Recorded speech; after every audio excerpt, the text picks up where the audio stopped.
the Texas School Book Depository Building, Dallas.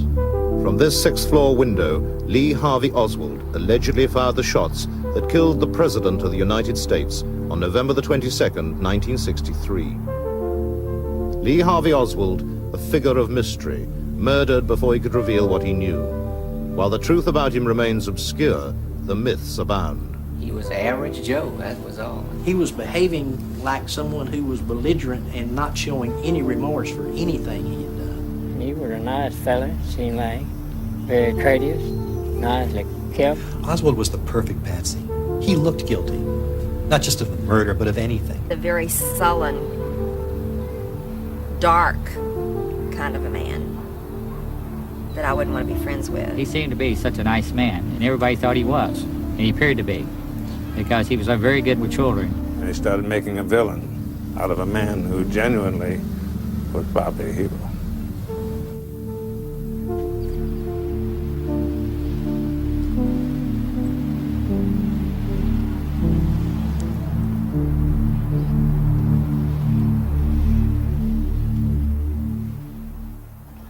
Lee Harvey Oswald is a question mark to history.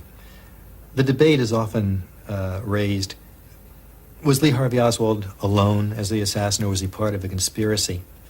The question is never raised, is it possible he didn't do it at all? 6 weeks before the assassination, Oswald had taken a low-paid job as an order filler at the School Book Depository in downtown Dallas. Because of his impoverished circumstances, Oswald was living in the modest residential district of Oak Cliff, 4 miles out of town. Although married with 2 young daughters, weeknights were spent alone at this seedy rooming house at 1026 North Beckley, where Oswald had mysteriously registered under the name of O.H. Lee.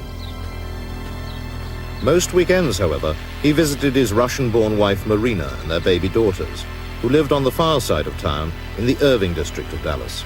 Unable to drive, he would hitch a lift with a fellow worker to this house, where his family lodged with the woman who had befriended them, a Quaker called Ruth Payne. The idea of his having shot the president skews what everyone thinks, it seems to me, and we forget how ordinary he was, or how he would play with his children and with mine at the house on weekends. And my main memory of him is of his watching the football games on Saturday and Sunday, and he enjoyed watching the games on the TV set. He seemed concerned about his little girls, very much so. Oswald loved being the family man. The colleague who drove him out to see them at weekends and lived only a few doors away witnessed that affection firsthand. Buell Wesley Frazier. He liked children very much. That's one of the things that I could get Lee to talk about. When Lee came home with me on Friday afternoon and rode back with me on Monday morning, I never saw him or did anything with him at that time, but evidently the children in the neighborhood, all of them at one time or other, seemed to find their way up to the Payne house where Lee lived to play with him and his daughter. On November the 21st, I was working at the Texas School Book Depository. Oswald came up to me and he asked if he could ride home with me, and I said sure. And then a little bit later I realized it wasn't Friday, and next time I saw him I said, well, today's not Friday, Lee. He says, I know that. He says, it's Thursday. He says, Marina has made some curtains for me, and they have some curtain rods out there. And he says, I'm going to get the curtain rods to put the curtains up in my apartment. I said, okay. He had never come out without asking permission before, besides the fact that it was a weeknight. And he arrived, actually, I was out of the house when he arrived. I was grocery shopping. We bought a lot of groceries. And then he was there already, playing with his children on the front lawn when I arrived about 5:30. As we went by each other, I said very, very, very happy in Russian, our president is coming. And he just sort of brushed on by without saying anything or no really reaction, and in a way that was typical of him, so I gave it very little thought. He often didn't respond very much, but I think that evening he was especially quiet at dinner, and he went to bed very early. On the morning of the assassination, Oswald overslept. Leaving money and his wedding ring behind, he hurried down the street to secure his ride to work with Frazier. Under his arm, he carried a brown paper package. Did this contain the gun that killed the President of the United States? The first time I saw the package, it was on the back seat of my car, and I just glanced at it. And I asked, I said, "What's that, Lee?" And he said, "That's curtain rods." He said, "Remember I was going to bring them?" The length of the package that I saw that morning was roughly 2 foot long, give or take an inch or two. And it was made out of the same type of packing material that you would find in any company that packed materials for shipment. It's just the brown paper and the tape that you'd normally find. Nothing unusual.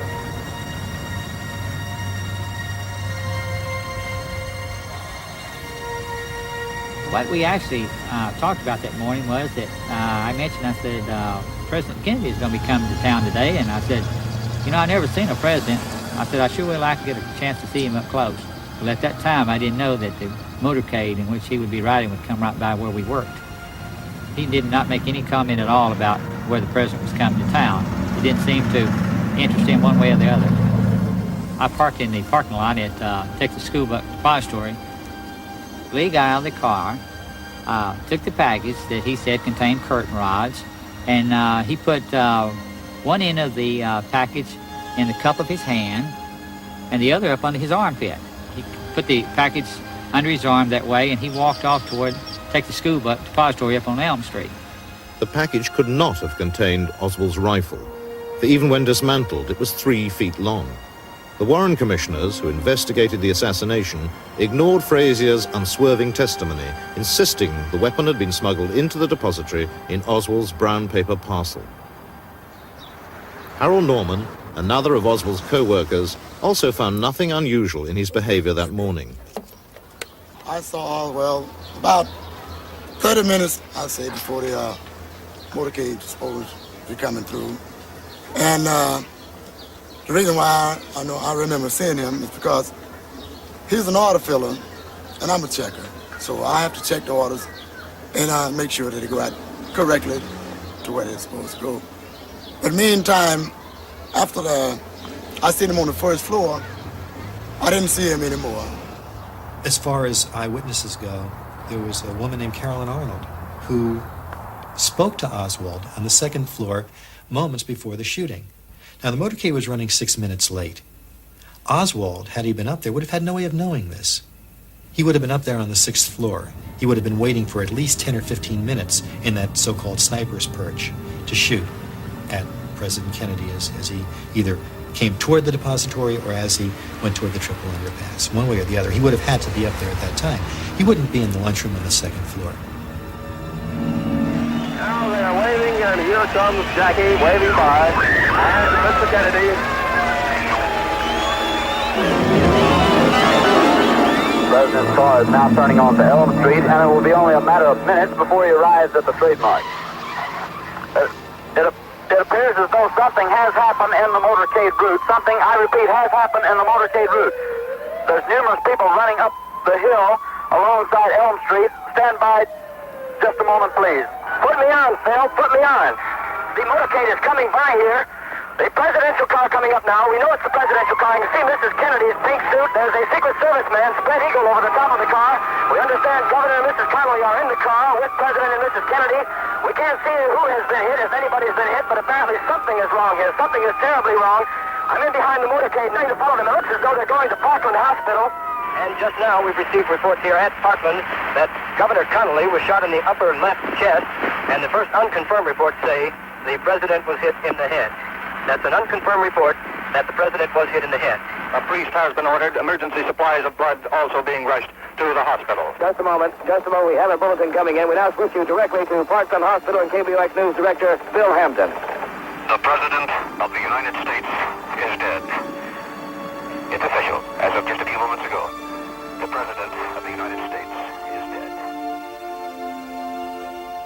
What I remember is being told that it was an oral report rather than a visual one, that the president had been shot. And then it was really quite a while later that we heard that he had died. And when I first heard that he'd been shot, I went and got a little votive candle and lit that. And Marina said, "Is that a way of praying?" And I said, "Yes, it's just sort of my way." We were both just very distressed, and at lunch sit on the table, neither interested in eating. As we followed the coverage, a little later on, life went on. We had children to take care of, and she was hanging out some laundry in the back line when I heard on the TV that the shots were thought to have been fired from the school book depository building.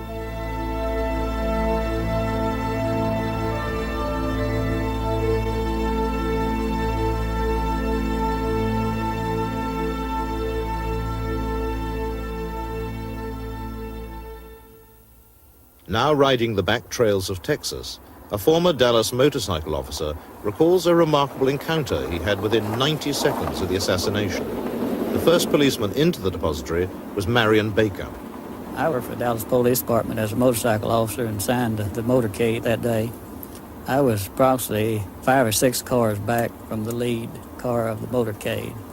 I had gotten about halfway between Maine and Houston when I heard these 3 shots. And immediately I knew they was in front of me and high. And as I looked up, I saw this huge flock of pigeons flying from the top of this building. I rode my motorcycle over to the corner of the intersection, parked it, and then ran in the building, which took me a very few seconds to do this. When I got through the front doors into the lobby of the building, I asked where the elevators or the stairs would be. And one man spoke up, said, "I'm Mr. Truly, I'm the building manager." And he said, "Come on, officer, I'll show you." So he and I continued on to the back of the building and up some stairways at the back of the building to the 2nd floor. As we came out of on the 2nd floor, I saw through a doorway, a window in this doorway, a movement. So I went over and opened up the door, and this man was walking away from it. And the next room, I later found out was a coffee room. As seen earlier by his fellow workers, Oswald was still alone in the lunchroom. I called to the man, and he turned around, and Mr. Truly was there beside me, and I asked him if he knew this man or if he worked there. He said, yes, he does. He was calm, ordinary, you know. He didn't look excited or anything like that. In order to fire the shots from the 6th floor, Oswald needed to squeeze his way out of the sniper's perch, pick his way between stacks of books to the far side of the building, hiding the gun en route, descend 4 flights of stairs to the lunchroom unobserved, and yet appear calm and unruffled in his encounter with Officer Baker, all within 90 seconds. Less than 15 minutes after the shooting, the police were broadcasting a wanted description that closely fitted Oswald. Who provided that description is not known, but it led to the immediate arrest of Oswald lookalikes, even in Fort Worth, 30 miles away. Attention all squad. The suspect in the shooting at Elm in Houston is reported to be an unknown white male, approximately 30, slender build, height 5 feet 10 inches, weight 165 pounds, reported to be armed with what is thought to be a .30 caliber rifle. Meanwhile, the real Oswald had made his way to a taxi rank a short distance from the depository, and after politely offering the first cab in line to another passenger, had asked to be driven to the street where he lived in Oak Cliff. At his lodgings, he rushed to his room, collected a jacket and revolver, and was last seen by his landlady shortly after 1 p.m., standing at the bus stop outside 1026 North Beckley. A mile from Oswald's rooming house, in another part of Oak Cliff, a further drama was unfolding. Waitress Helen Markham, on her way to work, was about to become the principal witness to a brutal slaying. I was standing here on this corner when waiting on the traffic to pass so I could go down there and catch my bus to go to work. And a man come walking down the sidewalk, and a policeman came, and I could not get across. The policeman in a patrol car was Officer J.D. Tippett. According to Helen Markham's account, Tippett stopped his car and got out to continue his conversation with the man on the sidewalk. Just as the policeman got in front of the hood of the car, that man shot him 3 or 4 times. And then he put his gun back in his pants. He run over here And I put my hands, I seen him coming, I just put my hands up on my face like this. I waited for a few minutes and I opened them up and I pulled them down. And he looked at me and I looked at him and I never said a word. And just like a flash of lightning with big glassy eyes, he run off across the field, out that lot there, down, right across there, went over the fence and down the alley. With Helen Markham, car dealer Ted Calloway was to become a principal witness for the Warren Commission. At a police identity parade later that day, they both picked out Lee Harvey Oswald as the killer of Officer J.D. Tippit. I was sitting in my office when I heard what sounded to be 5 pistol shots coming from behind my office in the direction of 10th Street. Well, I jumped up, ran out to the sidewalk, and as I did, I saw a man jump through the hedge carrying a pistol. And he angled across the street to the sidewalk and continued to run in my direction, holding his pistol. When he got almost directly across from me, I yelled at him, "Hey man, what the hell is going on?" And he had his pistol right here, and he nearly stopped, and he turned in my direction and said something, but I couldn't understand what he said. So he continued walking down Patton Street. I called to a friend of mine. I said, "Follow that guy, see where he's going." The different routes taken by the fleeing assailant are not the only contradictions in the accounts of these key witnesses. He was wearing a light shirt, a brown jacket, and a light gray trousers. He was wearing a black pair of trousers, a white shirt, and either a real light tan or a light gray Eisenhower-type windbreaker. He was a short man, kind of small, and with a ruddy complexion.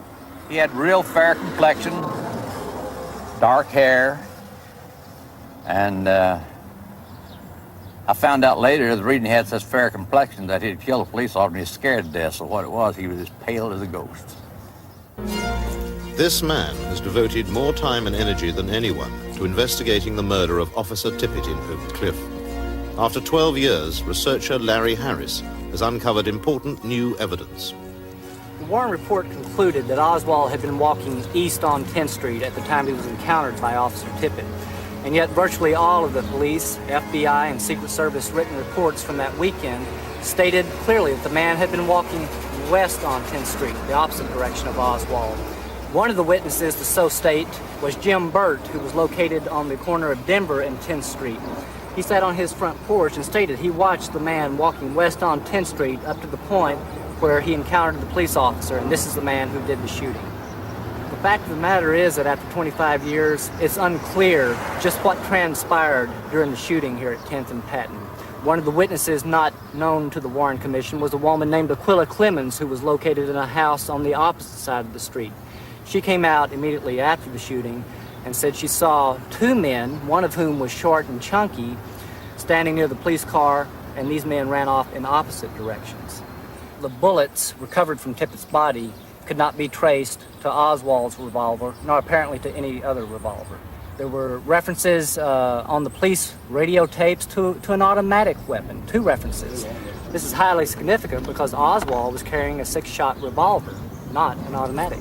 According to the Warren report, Oswald continued on in a westerly direction toward the Texas Theater and was able to reverse the 6-block distance unimpeded, even though Jefferson Boulevard was swarming with police cars and bystanders searching for the suspect and closely scrutinizing any single white male that would have been walking in the area.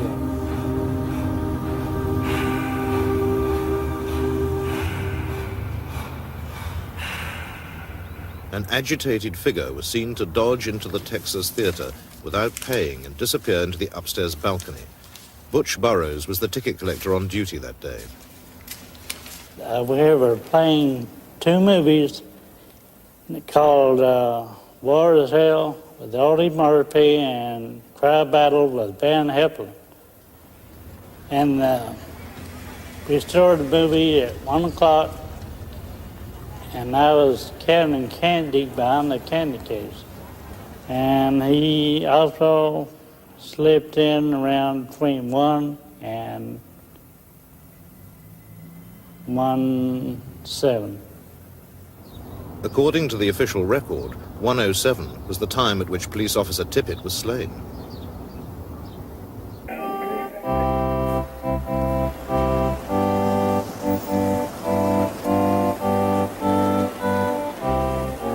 Tippit's police comrades gave him a hero's funeral with all the pomp and ceremony that the city of Dallas could provide.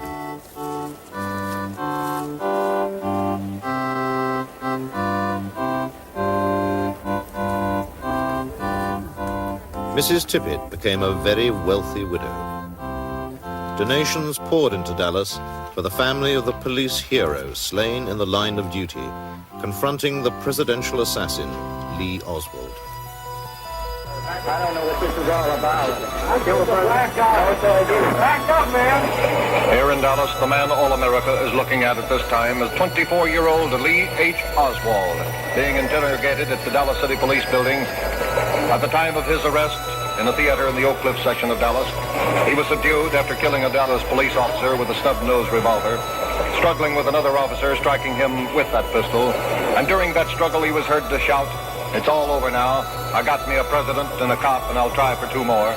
A fanatic in every sense of the word. McDonald yelled for help, and the other officers in the theater and I managed to subdue the man, disarm him, and handcuff him. We asked him why he shot the officer, and he made the statement, "I haven't done anything to be ashamed of." This is all the information we got out of him on the way downtown.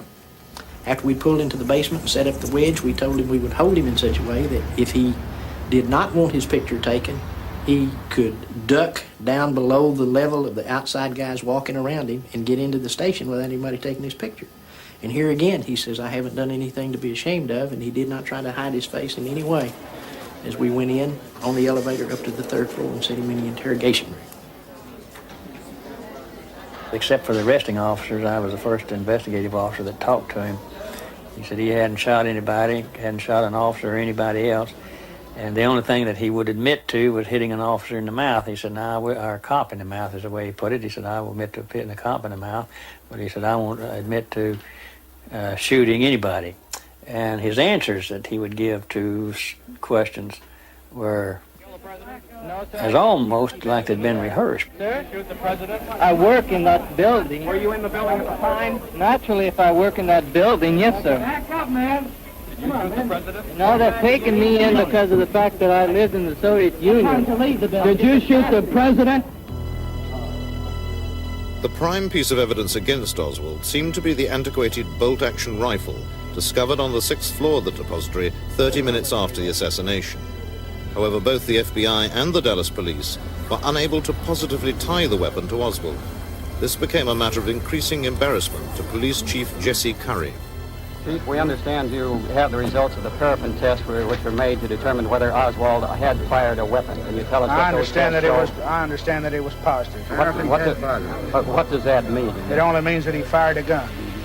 This doesn't... were there powder burns or powder marks on his cheek or? I don't know that. I don't know that. What do you know about on his hand? Yeah. That he fired a gun, Chief, gun. not the rifle or the pistol. That's right. As the police tried to build a case against Oswald, officers were dispatched to question his wife, Lorena. They were led by Detective Gus Rose. We drove to the 6th Street address in Irving, address of Ruth Payne, and walked up the walk. And as I approached the door, a voice said, "Come on in, I've been expecting you." Questions that I asked Marina, I said, "Does your husband own a rifle?" She said, "Yes." And I said, "Do you know where it is?" And she said, "Yes." I said, "Can you show it to me?" And she said, "Yes." And she motioned for me to follow her. And she directed me into the kitchen part of the house where she opened a door that goes into a garage. And she pointed out in the garage to a rolled up blanket that was laying out there. And she said, being interpreted by Ruth Payne, "That's his rifle." And the officer picked up the blanket roll and just hung over his arm. And that was the point at which I felt that he could have been the one that killed the president.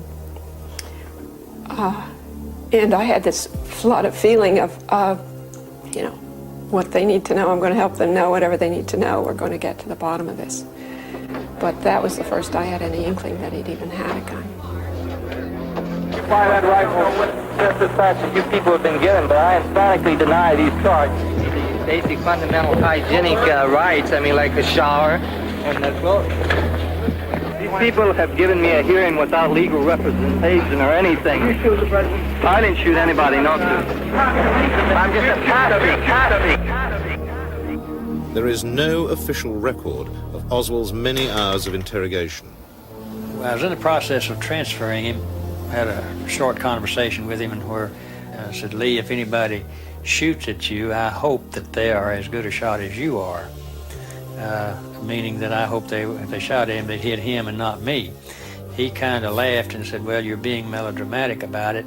I don't think anybody's going to shoot at me. And I said, well, in the event that they do shoot at you, you know what to do. You will be on the floor immediately. However, I didn't realize that just 2 or 3 minutes later, somebody would actually be shooting at him.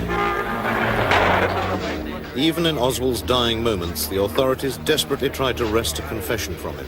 As Surgeon Paul Peters of Parkland Hospital explains.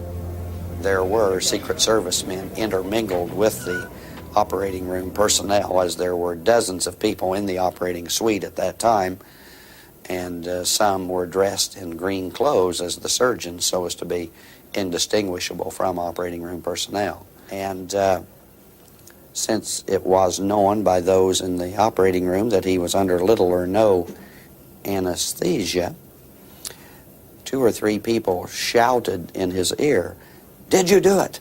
Did you do it?" Which led me as a layman to speculate that perhaps a full-fledged confession might not yet have been obtained from Mr. Oswald. Determined efforts by the Dallas police and the FBI in Washington had still failed to tie the prized rifle to Oswald. However, a smudged palm print was discovered on the weapon hours after a mysterious visit to the funeral home where Oswald's body had been taken by mortician Paul Grudy. I had gotten to the funeral home with his body something in the neighborhood of 11 o'clock at night, and it is a several-hour procedure to prepare the remains. And after this time, someplace in the early morning, agents came. Now, I say agents because I'm not familiar at the moment with whether they were Secret Service or FBI or what they were, but agents did come, and when they did come, they fingerprinted. And the only reason that we knew they did, they were carrying a satchel and the equipment and asked us if they might have the preparation room to themselves. And after it was all over, we found ink on Lee Harvey's hands showing that they had fingerprinted him and palm printed him. We had to take that ink back off in order to prepare him for burial and to eliminate that ink. When we removed the casket from the little chapel, there wasn't any way that the help and I could handle it. Since there were only 2 of us, we decided the best thing to do. I solicited the newsmen that were there, and I asked them, would you mind helping me? And they volunteered and came over and carried the remains, the casket, to the coach, and then from the coach to the tent after I drove over to the gravesite. There were enough policemen there, one behind every tombstone, because they just didn't know what was going to be the next thing to happen. When the minister was through with a few brief words, the family then was given the privilege of, as in the business we call it the last leave, they had the opportunity to look at the body of Lee Harvey for a brief moment. And Marina, the wife, got up and patted his body and caressed him. Then she reached down and took a ring off of her finger, and actually it was 2 rings, and tried to place it on Lee Harvey's fingers, because this was the ring that was their wedding band, and I helped her because she was shaking and very nervous. Marina took a handful of dirt and made the sign of a cross on that grave. And then the family departed and went back to protective custody. But the man given such a simple burial in Rose Hill Cemetery was far more complex than portrayed by history. Well, Oswald was a pretty interesting fellow. He's not nearly the one-dimensional character that the Warren Commission has painted him to be. He was in the Marine Corps and did very well. He had a high security clearance. He was stationed over at Sugi. He was a radar operator. In fact, he was one of the guys that would track the U-2 flights over Russia. So it's not like he was the perennial loser that we tend to have this image of him now.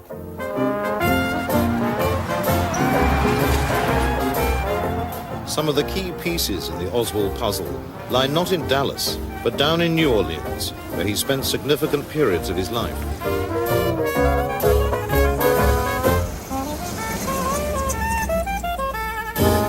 In an unbroadcast interview with a local radio and television station only months before the assassination, Oswald spoke about his life.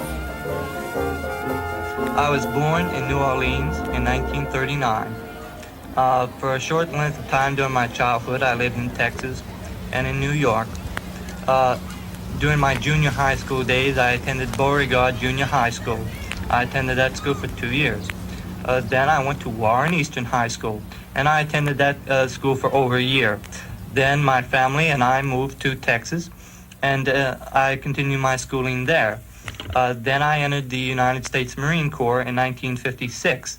I spent 3 years in the United States Marine Corps, starting out as a private, working my way up through the ranks to the position of buck sergeant, and I served honorably, having been discharged. He had an honorable discharge, and then just a few weeks later wound up in Russia saying that he was going to renounce his American citizenship.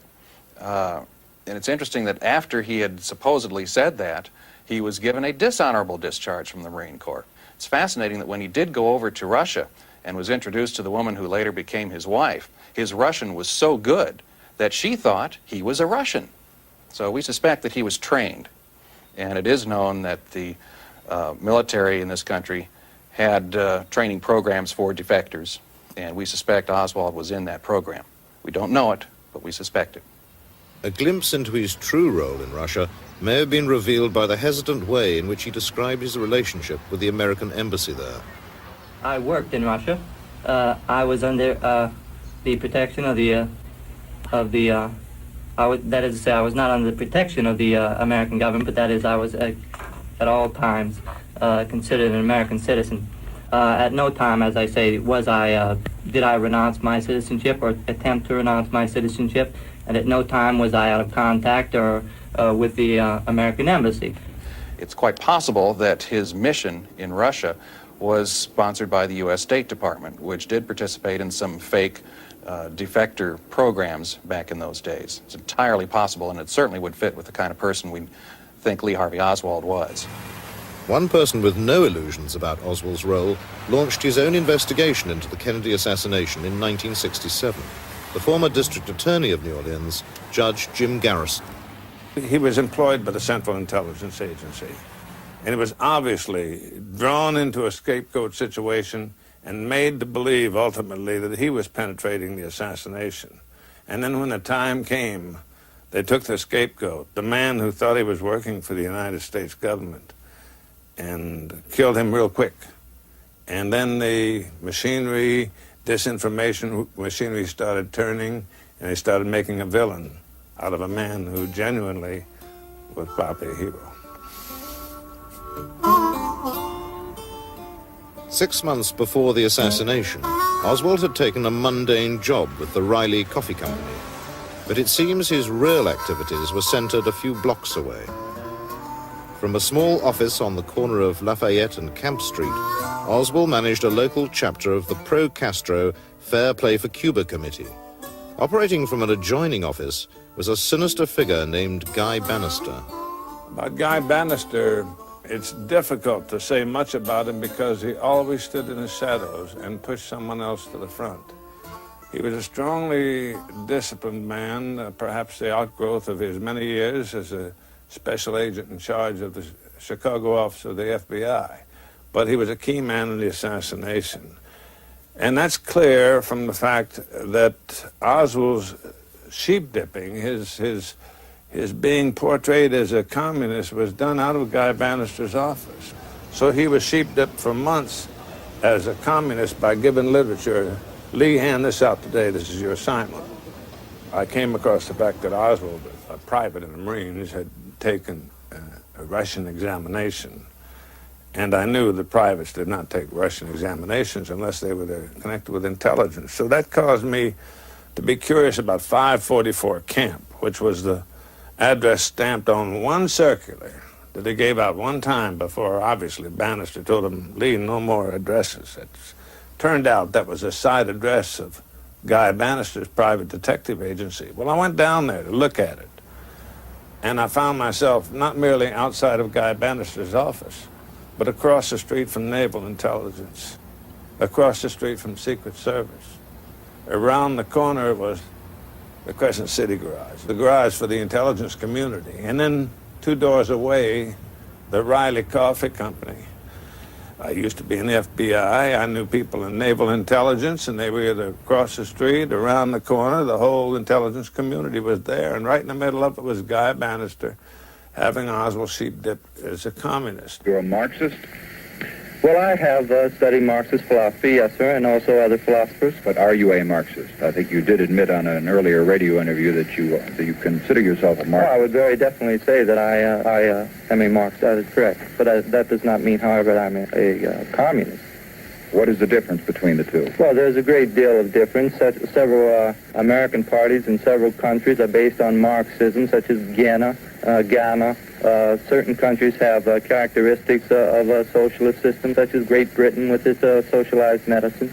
These, then, are the differences between an outright communist country and countries which adhere to leftist or Marxist principles. In your work with the Fair Play for Cuba Committee, what are you advocating? We advocate restoration of diplomatic, trade, and tourist relations with Cuba. Most lunchtimes, Oswald would leave work and stroll down Magazine Street to the Crescent City garage, where government agents parked their cars and had them serviced. One such agent was observed contacting Oswald by the owner of the garage, Adrian Alba. During his lunch break, Oswald often sat in this office, browsing through gun magazines and chatting to Mr. Alba, who was also a keen rifleman. Oswald showed particular interest in how to go about ordering guns through the mail. The authorities tried to tie Oswald to the ordering of the assassination weapon by a coupon allegedly found amongst his possessions, torn from a June issue of one of Alba's gun magazines. Oswald, however, had ordered his rifle from a February issue of the magazine. When the president ends up being assassinated and the scapegoat grabbed by the federal government and killed before anything can be done to help him, turns out to be the man that Guy Bannister has been the tutor of all the time, you have to conclude that Guy Bannister was a key man in the assassination and possibly the most important man that we encountered in our whole investigation. But he's been dead so many years, it's a little hard to question. Clinton, a sleepy country town 130 miles from New Orleans, and the unlikely venue for the further sheep-dipping of Agent Oswald. Less than 3 months before the assassination, he arrived here with 2 strangers. During his brief stay, he made several attempts to get a job, in particular at the local state hospital. He is well remembered in neighboring Jackson by the town barber, Edwin McGeehee. It was a lazy afternoon. Traffic was slow, and all of a sudden this stranger walks in the door. Said, "How about a haircut?" I said, "Fine." I got up, he sat down, and we started chatting, and he said, I said, "How you doing?" He said, "Fine." He says, "Do you know," he says, "I'm looking for a job." And he says, "Do you know anything about, you know any place where I can get a job?" I said, "The only place we have is East Louisiana State Hospital." But I said, "Do you know anybody can help you get on?" And he says, "I don't know of anybody." He says, "I'm from New Orleans," and he said, "I don't know anybody could help me." Well, I said, "I can direct you to our representative, Mr. Reeves Morgan's house." And he jumped when I said it was a mental institution. He just jumped like that. And he says, "Do they have all kind of jobs there, like electricians?" He said things like you say would make you remember him. That was my distinct impression. And he just didn't need a haircut. I don't know what he was up to.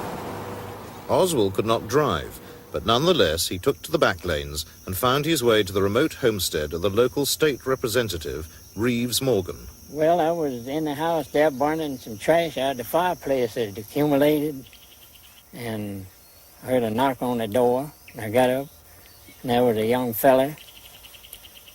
I invited him in, and he said he wanted a job over at the hospital. He understood they had a vacancy over there in the electrical department. He seemed like a nice young fella, about like the average fella, or maybe better than some of them. I went to lunch on the day of the assassination around at my mother-in-law's house.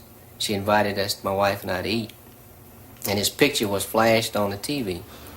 And I said, my goodness, I said, I know that fella from somewhere. I said, that's the same guy that was here. And Lee Harvey Oswald, he said, he introduced himself as Oswald, Lee Oswald, he said. And I called the FBI man down there, and he said he knew he'd been up here already, and that's the last I ever heard of them. And I said, surely they'll be by, you know. And I kept looking for them. They never did come by. And I thought that was strange. The reason why they wanted to get Lee Oswald into the Jackson State Mental Hospital was so that with a change of a document or two and picking up a doctor or two to testify for the government, they could make him appear to be insane. He was utterly sane, just as he was absolutely non-communist. But in the sheep-dipping program that was underway, it was important to try and make him appear to be crazy.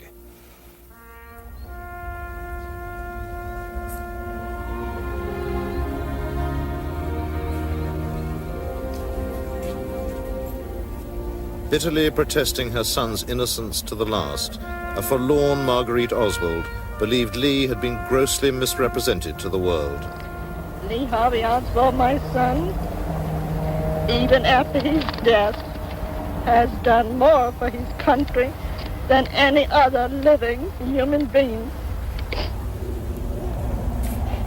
3 weeks after I buried Lee Harvey Oswald, the Secret Service came to me and they said, Paul, did you see any scars, such as the scars on his wrists, where he was supposed to have tried to commit suicide in Russia? And I said, of course, I wasn't looking for the likes of this, and really in my own mind did not feel as though I remembered much about this, but didn't remember seeing any marks of that kind.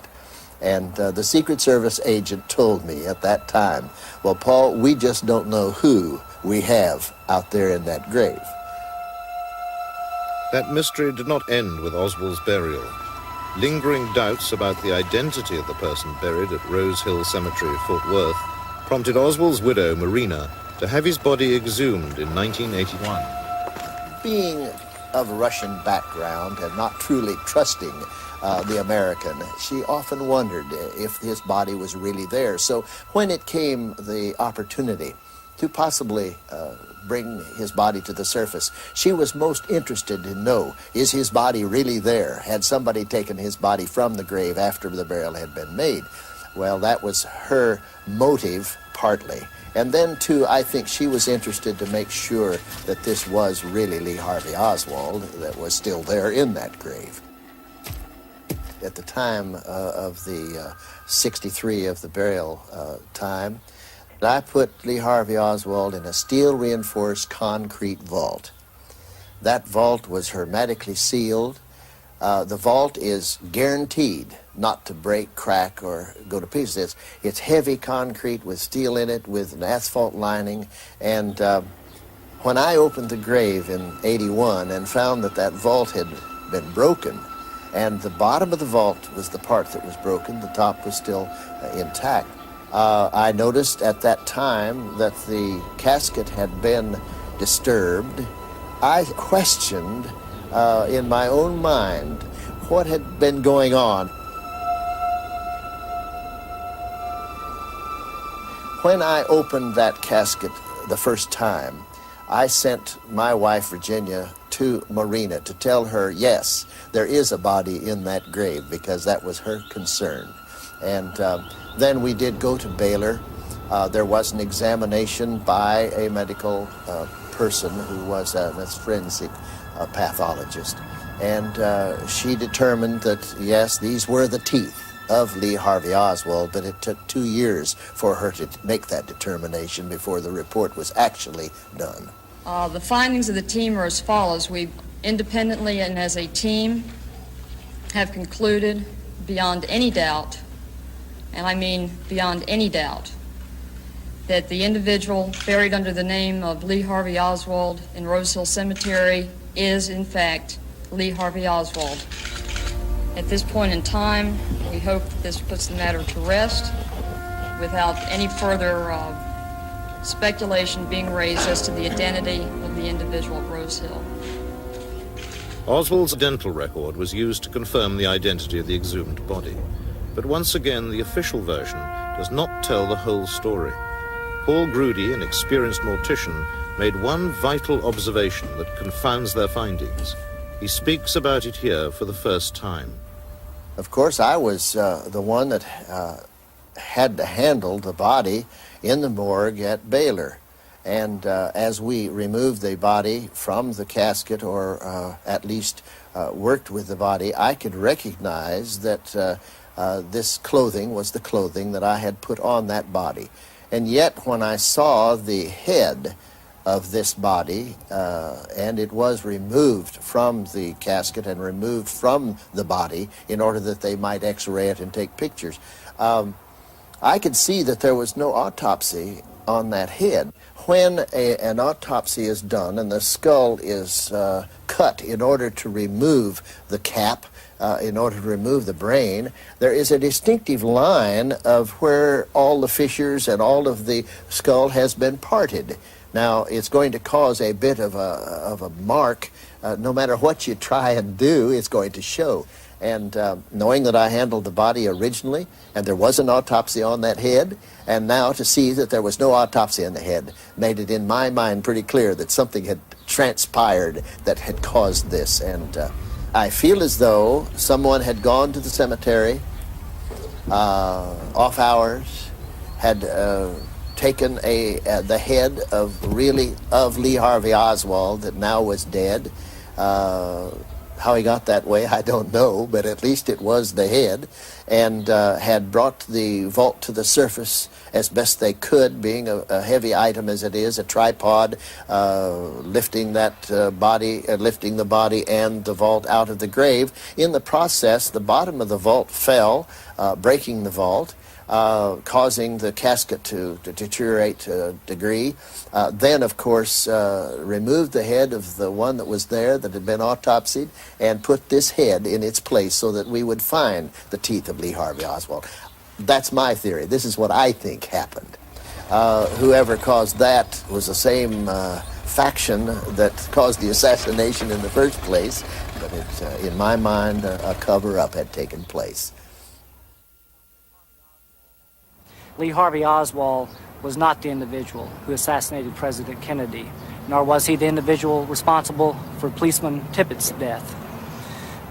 I want to know why, after 25 years, the federal government of this country maintains that Oswald and Oswald alone was responsible for these murders. The individual that I know is Lee Harvey Oswald.